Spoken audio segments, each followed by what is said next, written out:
The Russo brothers were 100% right. The teasers and trailers you've been watching aren't just trailers. They're all part of one single story, packed with clues. And after spending days breaking down every frame, every line, and every detail, I finally decoded it. In this video, I'm going to show you how all 6 trailers are connected, how they secretly set up Avengers Doomsday, and why Marvel has already shown us far more than people realize. By the end of this video, you'll have a clear picture of what Doomsday is actually about. First, we need to align all the trailers together to understand what's really going on. Everyone thinks there were only 4 trailers. The truth is, there are 6. The very first one in the lineup is the post-credit scene of Fantastic Four First Step. This is where we see Doctor Doom for the first time. The way he talks to Franklin Richards, and the way Sue Storm immediately calms down after seeing him, confirms one thing very clearly. She knows Victor Von Doom. And this is where the theory begins. Victor Von Doom already belonged to the 828 universe and was friends with Reed Richards and the rest of the Fantastic Four. But something went horribly wrong in that universe. An event failed completely, and Doom suffered the most. According to leaks, his family died, and he was injured so badly that he had to cover his face. Reed Richards buried the incident to keep it out of the public eye, so the world would never find out what kind of experiments they were conducting. Reed then sidelines Doom and moves forward alone with Johnny Storm, Sue Storm, and Ben Grimm. That's why Mr. Fantastic looks so broken in the Fantastic Four universe. He feels like a man who has made countless mistakes. Now,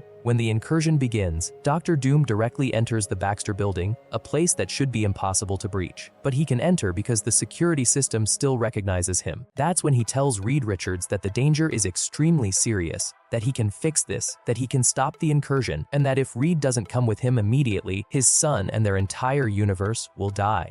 Reed remembers that Doom didn't even attend the World Summit. He was furious with him. But if Doom has come personally, the threat must be real. Even though he doesn't want to, Reed agrees. They take a spaceship and jump through time and space, searching for the center of the multiverse, which leads them to Universe 616, the center of everything. And that's where the second clue appears. Post-credit scene from Thunderbolts, where we see the Fantastic Four's spaceship entering Earth. The entire Thunderbolts team witnesses an extra-dimensional ship arriving, something they clearly don't have the capability to control or stop. This is where the Wakanda teaser comes in. In the scene where Shuri walks forward and the camera pans down, this is the exact moment the Fantastic Four's ship has landed. Shuri has already informed the Avengers before arriving, which we see confirmed in leaked footage showing the new Falcon alongside the new Avengers. If you look closely, Shuri's footsteps match the teaser perfectly, and if you examine the spacecraft, it's clearly not Wakandan. There wouldn't be enough space inside a Shuri-built ship for something this massive. But we've already seen how large the Fantastic Four's ship is in their first movie, and the design matches exactly. That's why I'm 100% certain this is the moment Wakanda first meets the Fantastic Four. And if you analyze the shot carefully, you'll notice someone has been digitally erased, which means everything shown in the Wakanda teaser happens before this moment. After that, they all leave together and continue discussing the situation inside a single spaceship. At this point, we've decoded 3 teasers. Now let's talk about the remaining 3, Captain America, Thor, and X-Men. All 3 have one thing in common: children.